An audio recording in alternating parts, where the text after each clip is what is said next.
The massive throne room of the Zephyrian Empire stretched for hundreds of meters, with walls made of pure crystal that showed the stars beyond. Emperor Velak sat on his golden throne while his military advisors stood in neat rows before him. The emperor was tall and thin, with purple skin and 4 arms that moved as he spoke. His voice echoed through the chamber as he listened to the daily reports from across his 12 solar systems. General Kronak stepped forward and bowed his head. The general was the most feared warrior in the empire and had conquered 15 different worlds for his emperor. His armor was black metal covered with the symbols of his victories. Today he brought news about a small world they had recently discovered in a distant system. The planet was called Earth, and it was the 3rd world orbiting a yellow star. The people there called themselves humans, and they seemed to be a young species that had only just learned to travel between planets in their own system. Their technology was basic and their weapons were simple compared to the mighty empire that ruled this part of the galaxy. The emperor listened as General Kronak described what their spy drones had observed. The humans had cities on their world, and they had built some space stations around their planet. They had ships that used chemical rockets, which was technology the empire had stopped using thousands of years ago. Their military forces looked weak, and their governments seemed to argue with each other instead of working together. Emperor Valek smiled as he heard this report. Another weak species had been found, and soon they would join the empire as servants, or they would be destroyed like so many others before them. He had ruled for 300 years, and in that time he had brought peace to the galaxy by making sure everyone followed his commands. Those who refused to join the empire were eliminated so they could not cause trouble for others. The emperor ordered General Kronak to send the usual message to these humans. They would have 30 days to surrender and accept imperial rule. They would need to give half of their planet's resources to the empire every year as tribute. They would also need to destroy their military and allow imperial troops to watch over their world. If they refused, then their planet would be turned into glass like so many others had been. Admiral Jake Morrison stood on the command deck of the UES Liberty as the alien message appeared on the main screen. The admiral was a tall man with gray hair who had spent 30 years in space protecting Earth and her colonies. He wore the blue uniform of the United Earth Space Navy, and his chest was covered with medals from battles that most people had never heard about. The message came from silver drones that had appeared near Earth without warning. The drones projected images in the air that showed the emperor and his demands. The pictures were clear and the translation was perfect, which meant these aliens had been watching humanity for some time. The message was simple and cold like all the others that had been sent to worlds across the galaxy. Morrison read the demands twice before he called. President Lisa Carter on Earth? The president was a strong woman who had led humanity through several crises in her 5 years in office. She had short brown hair and wore simple clothes, but her eyes showed the intelligence that had made her one of the most respected leaders in human history. The emergency meeting of the United Earth Council began within 2 hours of receiving the alien message. The council chamber was built deep underground beneath the capital city and could hold representatives from every nation on Earth. The walls showed maps of human space and displays that tracked all the ships and colonies that humanity had built over the past 50 years. President Carter stood at the center of the room and played the alien message for everyone to see. The silence that followed was broken only by the sound of people breathing as they realized what they were facing. Secretary of Defense Ben Hayes was the first to speak, and his voice shook as he talked about the power of this galactic empire. Ben Hayes was a careful man who always worried about the safety of humanity. He had studied every report about alien contact, and he knew that this empire had destroyed dozens of worlds that had refused to surrender. He showed the council images that the alien drones had provided of planets that were now nothing but melted glass and dead rock. The debate that followed was fierce and loud. Many council members agreed with Ben Hayes that humanity should surrender immediately. They argued that fighting an empire that controlled 12 solar systems would be suicide for a species that had barely learned to travel between planets. They said that losing half their resources was better than losing everything, including their lives. But Admiral Morrison stood up and spoke in a calm voice that made everyone listen. He had been preparing for this day for many years, and he knew things that even the president did not know about. He told the council that humanity was not as weak as these aliens believed, and that they had advantages that no other species in the galaxy possessed. General Amy Collins supported the admiral and spoke about the secret preparations that had been made in case this day ever came. She was a tough woman who had spent her career planning for wars that might never happen.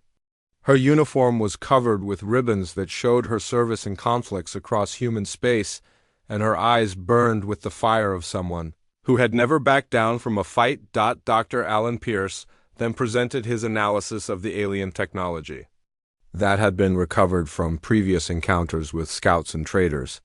The doctor was a thin man with thick glasses who spent his time studying alien life forms and their machines.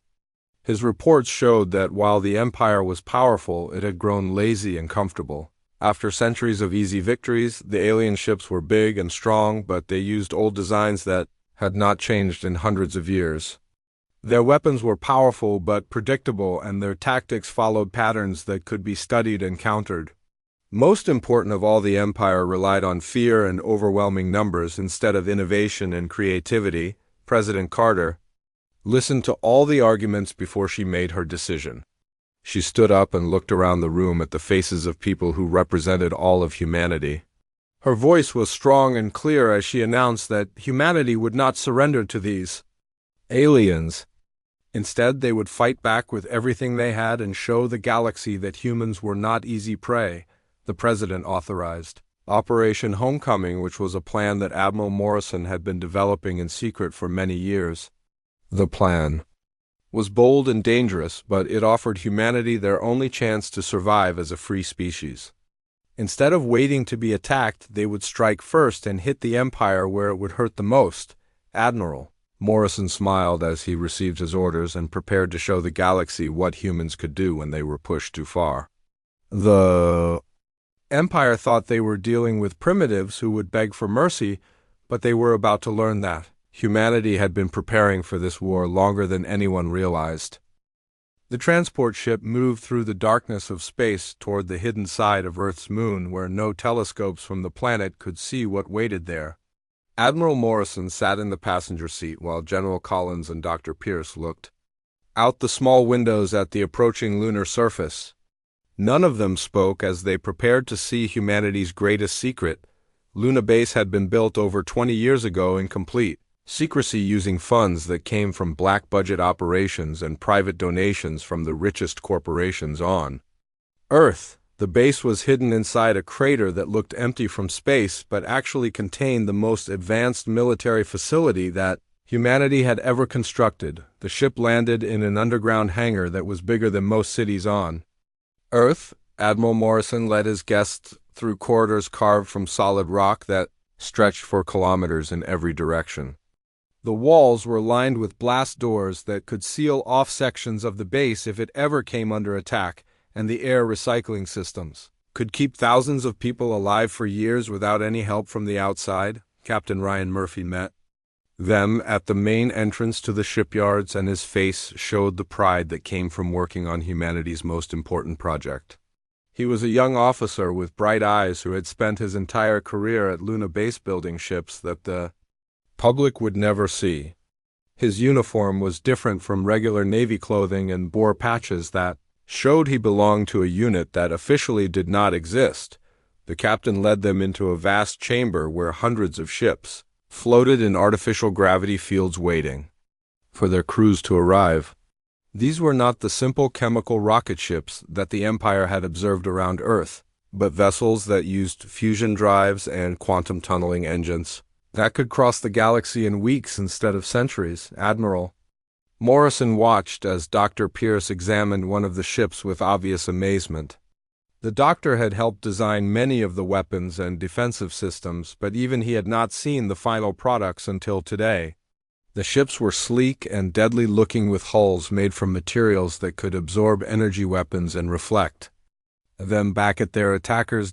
General Collins walked up to one of the larger vessels and placed her hand on its hull. She had commanded troops in ground battles across human space, but she had never seen warships like these before. The ship's computer systems were connected to artificial intelligence programs that could learn and adapt during combat in ways that no alien technology could match. Captain Murphy explained that each ship was equipped with adaptive AI systems that worked together with human crews to create fighting teams that were more effective than either could be alone.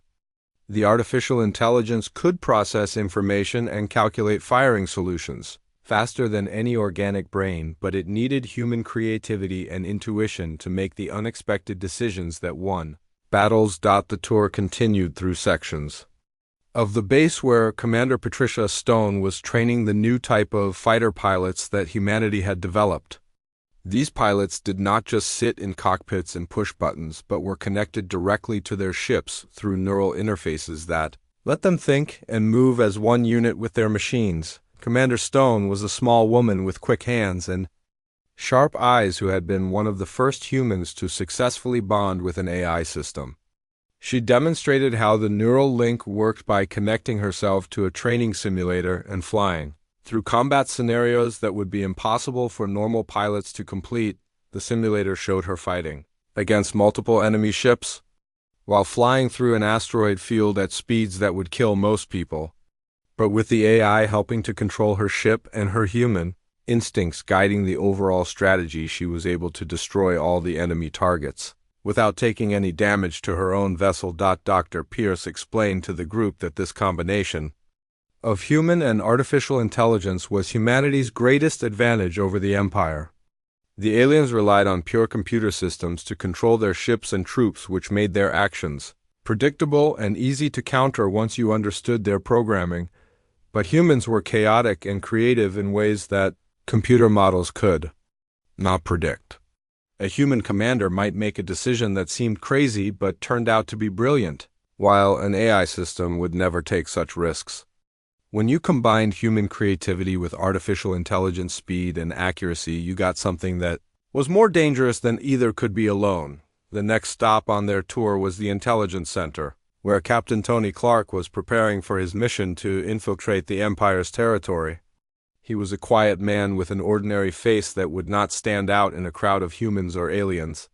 His job was to gather information about enemy ship movements and troop positions from trading posts and commercial stations throughout the galaxy. Captain Clark showed them the disguises and false identification documents that would let him travel freely through Empire space pretending to be a trader or tourist. The Empire was so confident in their power that they did not bother to closely examine the people who moved through their territory, which made it easy for human spies to operate without being detected. The intelligence section also revealed something that shocked even Admiral Morrison. Humanity had not been sitting quietly on Earth waiting to be discovered by the Empire. For the past 30 years, human scout ships had been secretly exploring and mapping the galaxy, while staying hidden from the major powers that controlled different regions of space. Dr. Pierce brought up a holographic display that showed the real extent of human expansion into the galaxy. What the Empire thought was a single primitive world was actually the center of a growing network of colonies and bases that stretched across dozens of star systems.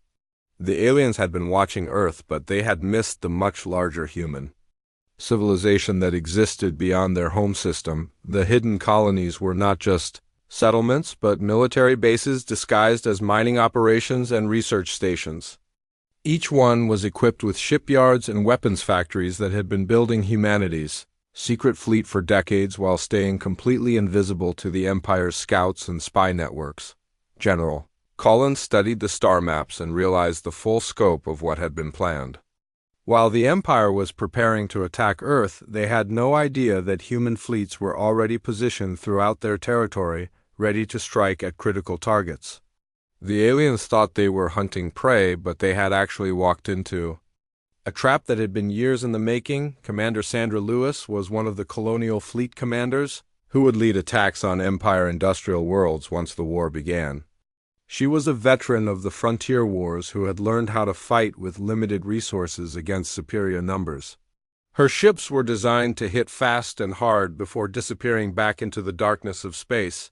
The final revelation came when Admiral Morrison showed them the communication system that connected all of humanity's hidden forces. Using quantum entanglement technology that the Empire did not possess, human commanders could coordinate their attacks across the entire galaxy without any delay caused by the speed of light. This meant that when the Empire's fleet attacked Earth, they would instantly trigger responses from human forces in every corner of the galaxy. The aliens would find themselves fighting not just one world, but an entire civilization that had been preparing for this war since the day they first detected signs of the Empire's existence. Admiral Morrison looked at his companions and saw that they finally understood what humanity had been building in secret. The Empire thought they were dealing with primitives who could be easily conquered, but they were about to face an enemy that had been watching them and learning their weaknesses for decades. The trap was ready, and all that remained was to spring it. Admiral Morrison sent his response to the Empire's ultimatum, knowing that it would trigger the largest space battle in galactic history. Humanity was ready to show the universe that some species would never submit to tyranny, no matter how powerful their enemies might seem. Emperor Valax read humanity's response message while sitting in his crystal throne room surrounded by his most trusted advisors. The message was short and simple, but it made the Emperor laugh out loud, because these primitive creatures thought they could defy the might of his galactic empire. He had received similar messages from dozens of worlds over the centuries, and every one of them had been turned to ash. When they refused to submit to imperial rule, General Kronak stood before the Emperor wearing his black armor covered with medals from his many victories against rebellious worlds. The general was known throughout the Empire for his ability to crush resistance quickly and completely without wasting resources or time. He had never failed to bring a world under imperial control, and he saw no reason why these humans would be any different from the others. The Emperor granted General Kronak permission to handle this minor problem with a standard subjugation fleet. 200 capital ships along with 1,000 support vessels and 50,000 drone fighters would be more than enough to destroy any resistance these humans might offer. The general smiled as he thought about adding another easy victory to his long list of conquered worlds. The Imperial fleet gathered at the staging area, near the edge of human space where Admiral Morrison's scout ships had been watching their movements for weeks.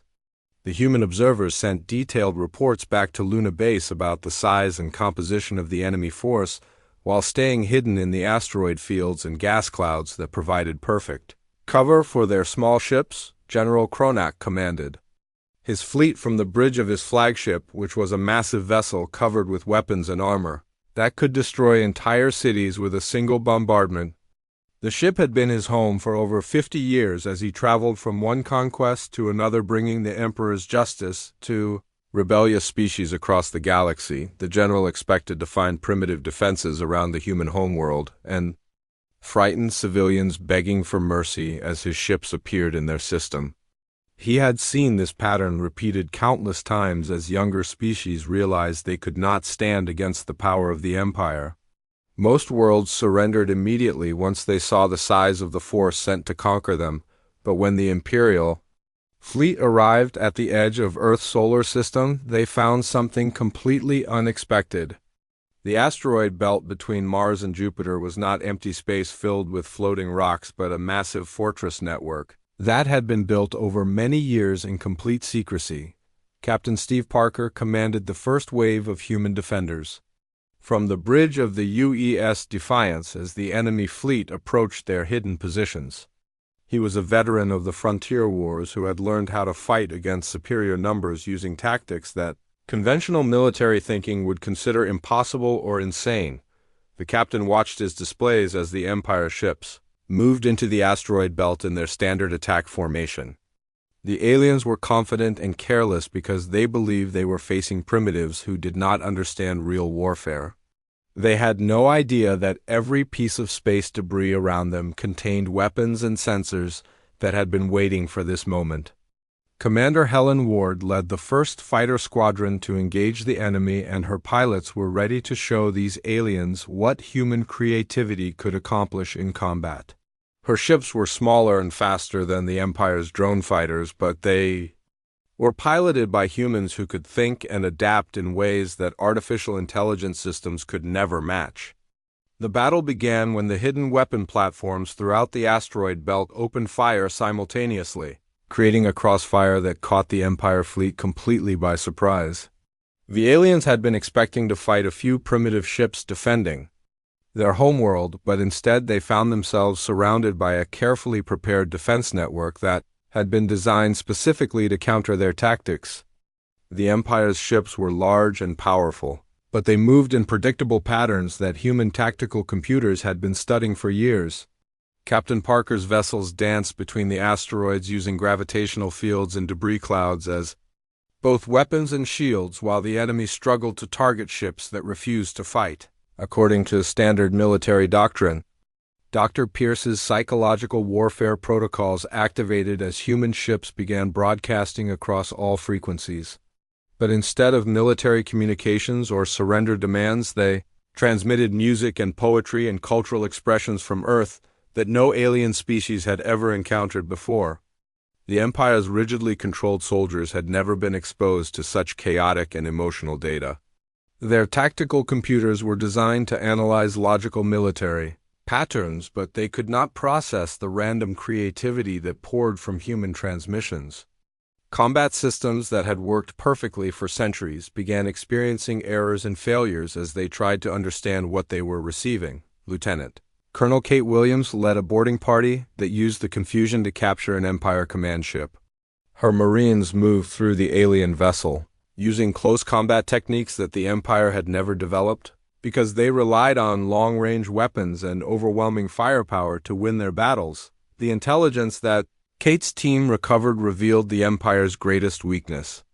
Their entire military doctrine was based on fighting other hierarchical civilizations that followed predictable command structures and logical tactical decisions.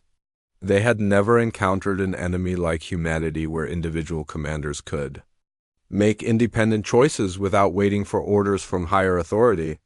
Human ship captains changed their battle plans in real time based on opportunities they saw developing around them, while Empire commanders had to request permission from their superiors before making any major tactical decisions. This meant that human forces could react to changing conditions much faster than their enemies could respond to new threats. The first battle in the asteroid belt ended with the Empire's advance force in full retreat after losing over half their ships to an enemy they still did not understand. General Kronak stared at his tactical displays in disbelief as he realized that for the first time in his long career he was facing opponents who fought in ways his training had never prepared him for. The general called for reinforcements from the Imperial Home Fleet while trying to analyze what had gone wrong with his attack. His reports to Emperor Valax described human ships that moved like living creatures instead of machines, and tactical decisions that seemed random but somehow always worked in the humans' favor. Emperor Valax received these reports with growing anger as he realized that his supposedly invincible military had been defeated by a species he had dismissed as primitive savages. He authorized the mobilization of the Empire's full military might, including the deployment of planet-killer weapons that had not been used for over a century. The Emperor also ordered Protocol Zero, which required every available warship from across all 12 Imperial systems to be recalled for a final assault on the human homeworld. This massive fleet would be larger than any force in galactic history, and would ensure that these rebellious humans could never threaten the Empire again. But the Emperor did not know that his decision to recall forces from across the Empire was exactly what Admiral Morrison had been hoping for. Human spy networks throughout Imperial space reported that frontier systems were being left with minimal defenses as ships were pulled back to attack Earth. Captain Tony Clark, operating from a trading station deep in Empire territory, confirmed that the aliens were making the same mistake that had doomed so many other overconfident civilizations throughout history. They were concentrating all their strength in one place while leaving their territory vulnerable to attack from enemies they did not know existed. Admiral Morrison received these intelligence reports while preparing humanity's main battle fleet for the coming confrontation. He knew that the Empire would commit everything to destroying Earth, but they had no idea that human colonial fleets were already positioned to strike at Imperial worlds the moment their defenses were weakened. The trap was nearly complete, and soon the galaxy would learn that humanity had been playing a much deeper game than anyone had realized. The Empire thought they were dealing with one primitive world, but they were about to discover that they had been infiltrated and surrounded by an enemy that understood warfare better than they had ever imagined. General Collins prepared the final phase of Operation Homecoming, while Admiral Morrison sent orders to human forces throughout the galaxy. When the Empire's fleet arrived at Earth, they would trigger the largest coordinated military operation in galactic history, and the galaxy would never be the same again. The Imperial capital world of Zephyr Prime had not seen panic like this for over 1,000 years, as news of the military defeat spread through the crystal cities and floating palaces where the Empire's elite lived in luxury. Citizens who had grown up believing their military was invincible suddenly faced reports that primitive aliens had destroyed an entire Imperial fleet using tactics that no one could understand. Emperor Velax paced back and forth in his throne room while his advisors tried to explain how such a disaster could have happened to the most powerful military force in the galaxy. The Emperor's forearms gestured wildly as he demanded answers that none of his generals could provide because they had never faced an enemy like humanity before. General Kronak stood before the Emperor with his head bowed in shame as he described the battle that had cost him half his fleet and his reputation as an undefeated conqueror. The general's black armor no longer seemed impressive as he admitted that human ships had moved in ways that violated everything the Empire knew about space combat and tactical warfare. The humans fought without any regard for traditional military hierarchy, and their individual ship commanders made decisions that seemed insane but somehow worked perfectly in battle. They used their own bodies as weapons by accelerating their ships at speeds that would kill most species, and they turned pieces of space debris into guided missiles that struck with devastating accuracy. Most disturbing of all was their apparent disregard for their own safety, as human pilots deliberately crashed their ships into Imperial vessels to create openings for their comrades to exploit. This willingness to sacrifice individual lives for strategic advantage was something that no other species in the galaxy had ever demonstrated in combat. Emperor Velax listened to these reports with growing rage before he made a decision that would determine the fate of his empire. He authorized Protocol Zero, which had never been used in the Empire's long history because it required the complete mobilization of every military asset across all 12 Imperial systems. Every warship, from frontier patrol fleets to home defense squadrons, received orders to abandon their current positions and travel immediately to the rally point near human space. The Emperor also ordered the activation of the Starbreaker weapons, which were massive ships designed to destabilize stellar cores and destroy entire solar systems along with everyone living in them.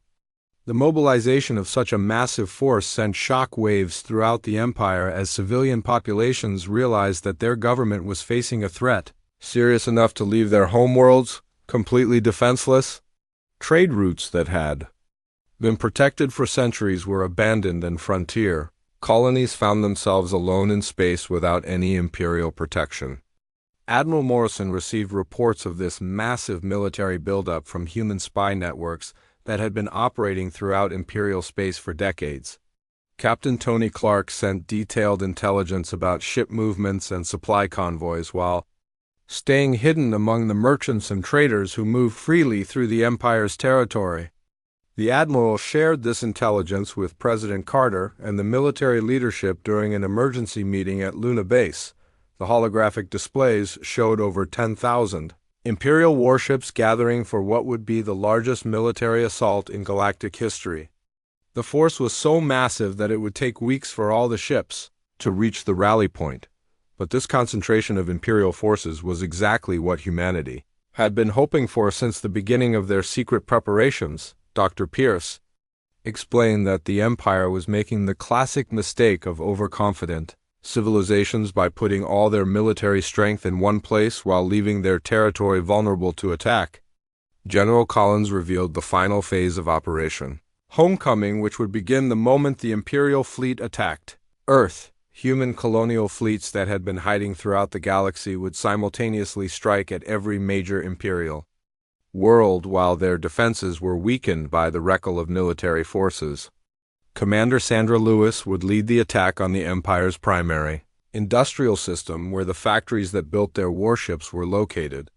Colonel Frank Rodriguez commanded the strike force that would hit the Imperial military academies where future officers were trained. Captain Larry Johnson's stealth fleet had already infiltrated the capital system and was waiting for orders to begin their assault. The intelligence reports also revealed something that gave humanity an even greater advantage in the coming battle. The Empire's military communications system relied on a network of relay stations that took time to transmit messages across their vast territory. This meant that when human forces struck simultaneously across the galaxy, the Empire would not be able to coordinate their response effectively. Admiral Morrison explained to the gathered commanders that humanity's quantum entanglement communication system would allow them to coordinate attacks across the entire galaxy in real time while the Empire struggled with communication delays that could last for hours or even days depending on the distance involved. This technological advantage meant that human forces could adapt their tactics and respond to changing conditions much faster than their enemies could react to new threats. The Empire would find themselves fighting a war where their opponents always seemed to be one step ahead of their defensive measures. President Carter authorized the deployment of humanity's main battle fleet while making it clear that this would be an all-or-nothing gamble with the survival of human civilization. If Operation Homecoming failed, then Earth and all the hidden colonies would be destroyed by the Empire's planet-killing weapons. But if the plan succeeded, then humanity would not only survive but would fundamentally change the balance of power in the galaxy by demonstrating that the age of imperial domination was coming to an end. Captain Diana Ross received her orders to lead the most dangerous mission in human history by infiltrating and attacking Zephyr Prime itself. Her fleet would use captured imperial ships and forged identification codes to penetrate the capital system's defenses and strike at the heart of the Empire. While their military forces were attacking Earth, the psychological impact of an attack on the Imperial homeworld would be devastating to enemy morale because Zephyr Prime had not been threatened by hostile forces for over a millennium. The Empire's civilian population had grown soft and complacent during centuries of peace and prosperity built on the conquest of other worlds. Dr. Pierce coordinated with intelligence networks throughout the Empire to identify the most critical targets that would cause maximum disruption to Imperial operations.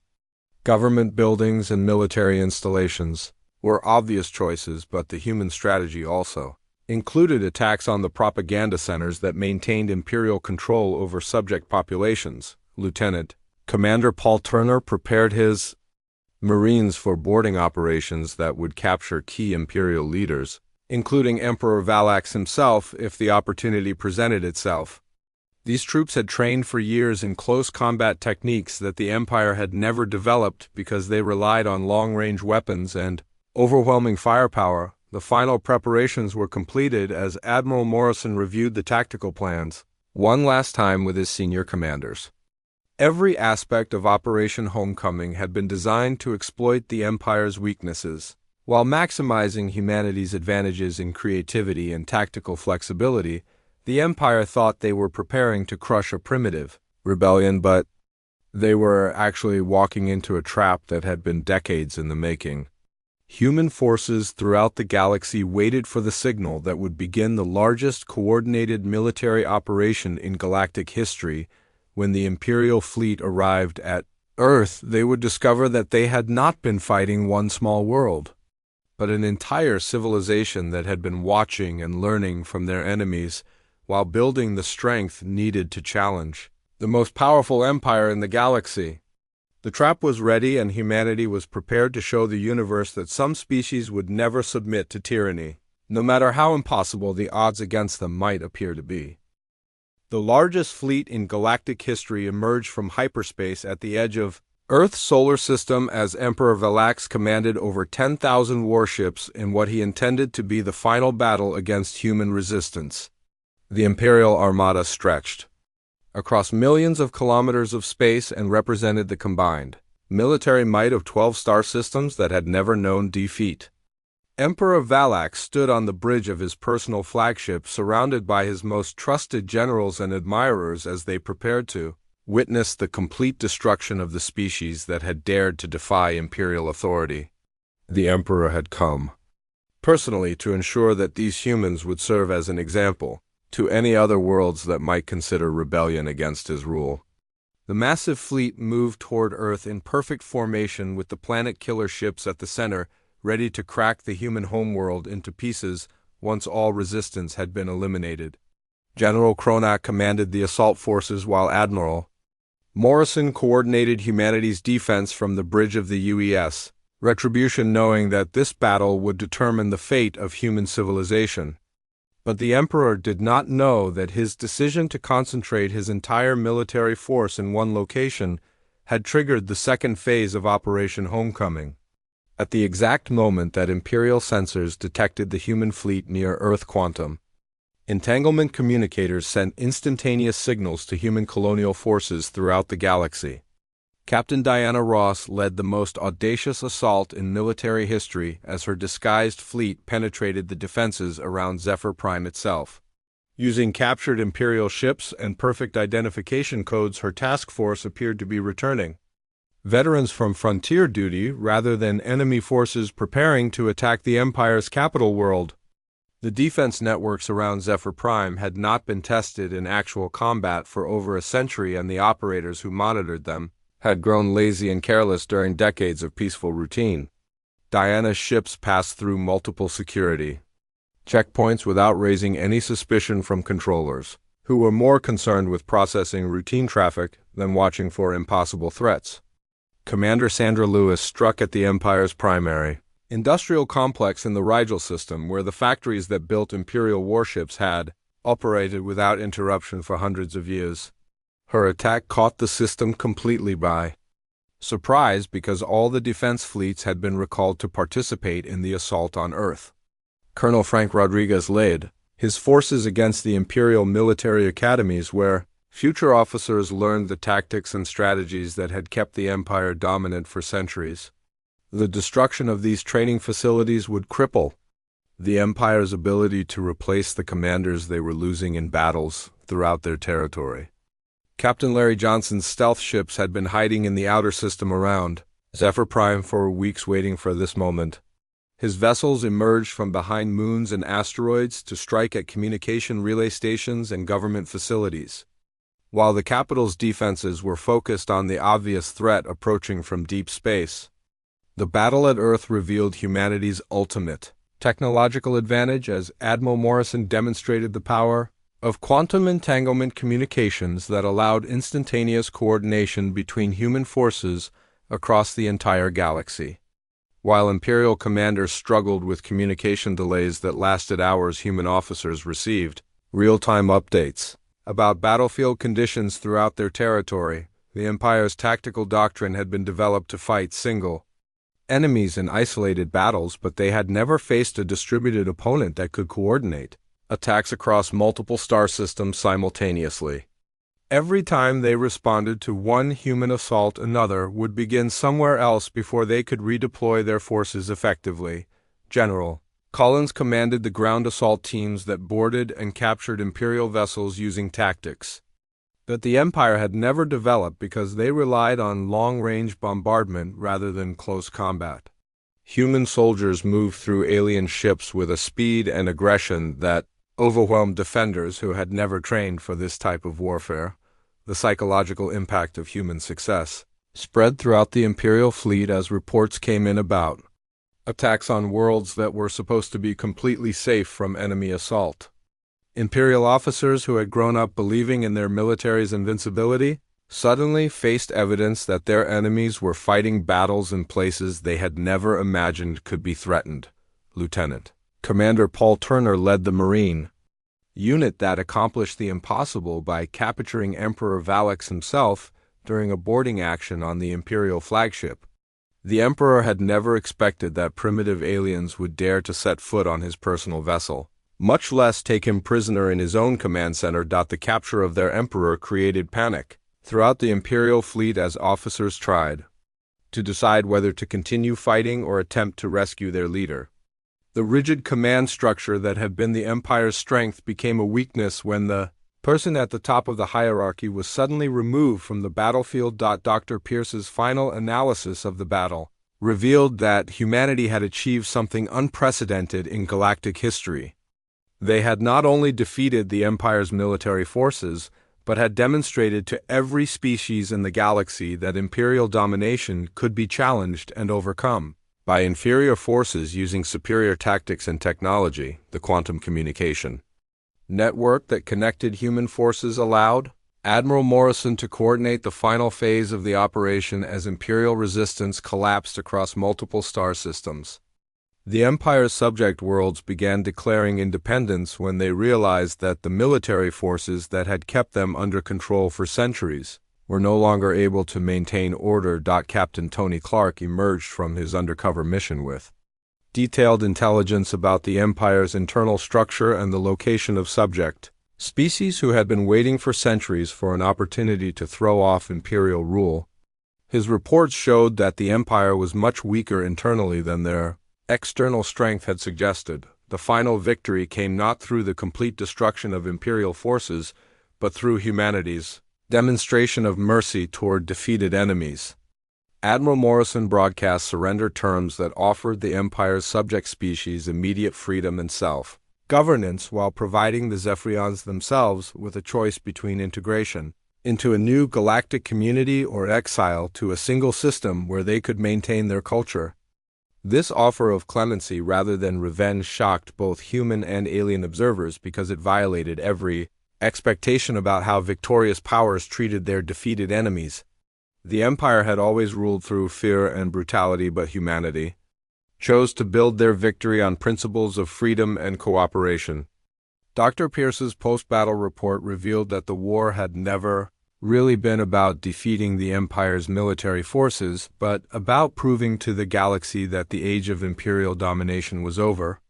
Within months of the Empire's surrender, dozens of former subject worlds declared independence, while others voluntarily joined humanity's growing coalition of free worlds. The establishment of the Galactic Council, with humanity serving as the architects rather than rulers of a new interstellar community, marked the beginning of an era based on cooperation instead of conquest. Species that had been enemies for centuries found themselves working together to build something better than the empire that had oppressed them all. President Carter addressed the newly formed Galactic Council from the assembly hall that had been built on a neutral world, chosen by representatives from dozens of different species.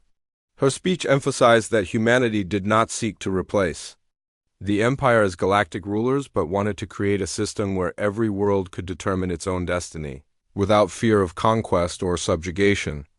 The council chamber was filled with delegates from species that had never been allowed to speak freely under imperial rule. Some had been subjects of the Empire for so long that they had forgotten what independence meant, while others had maintained underground resistance movements for generations, waiting for this opportunity. Admiral Morrison reflected on humanity's victory as he watched former imperial worlds celebrate their newfound freedom. The war had been won not just through superior military tactics, but through humanity's refusal to accept that conquest and submission were the only options available in the galaxy. The quantum communication network that had given humanity such an advantage during the war was now being shared with other species to ensure that no single power could ever again dominate the galaxy through control of information. This technology allowed worlds separated by thousands of light years to participate in galactic governance as equals rather than subjects.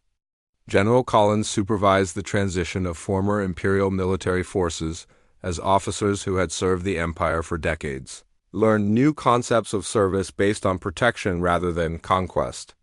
Many imperial soldiers chose to join the New galactic defense force that would protect trade routes and prevent conflicts between worlds rather than expanding territory through military action.